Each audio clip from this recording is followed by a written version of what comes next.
Ever since its release, the Leviathan's Breath has received 3 major buffs, each substantially increasing its DPS. It was only a matter of time before all these buffs added up and Leviathan's Breath could compete with the DPS meta. In this video, I'm going to show you a setup that I think could actually be better than Izanagi Rocket for the day 1 raid. First, let's look at its damage values. Leviathan's Breath also applies Volatile, which is detonated by its own explosion. Now here's the big brain part. We're going to pair Leviathan's Breath with a Fugue 55 sniper and use it as backup after you run out of bow ammo. Fugue being Void lets it benefit from the triple Void weapon surge that you'll be running, and on top of that, 4th times the charm increases its total damage even more. If you don't have a good Fugue, you can just use whatever 4th times the charm or triple tap sniper you have, you just won't be benefiting from the Void weapon surge.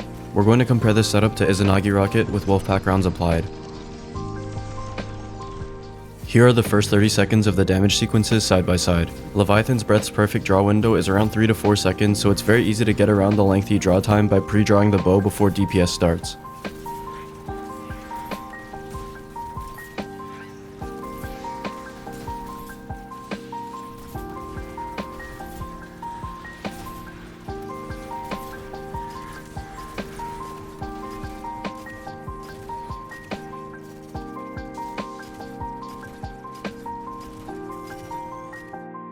So as you can see from the graph, even though Leviathan's Breath isn't as high as Izanagi Rocket, it's still impressively close. But because of the backup sniper, you end up exceeding Izanagi Rocket's total damage, which can be very important in a day 1 setting. But the main advantage to the Leviathan's Breath setup is the ease of use. If you don't have the Izanagi swaps down, you can just throw on Leviathan's Breath. On top of that, since you don't need Gjallarhorn with this setup, you can just have a player using Divinity to make it even easier, or if you're all comfortable hitting crits, you can just run another Leviathan's Breath. You do get punished quite heavily for missing the first crit though, or if you can't maintain Archer's tempo. Also, without Lunafaction Well or any other reload speed buffs, you're losing up to about 17% of your DPS, so keep these things in mind. If you can't get your hands on a good Void Sniper, another setup with the exact same advantages to the Leviathan's Breath setup is Hothead with Field Prep Explosive Light and Cloud Strike. Instead of doing an auto-loading combo, you're dumping the entire rocket reserves and then finishing off with Cloud Strike as backup. Again, with this setup, both weapons are benefiting from the same weapon surge.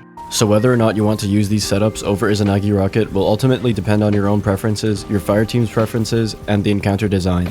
I'm just putting these ideas out there because I genuinely think that they will be viable in the day 1 raid. Anyways, I hope you found this useful. Peace.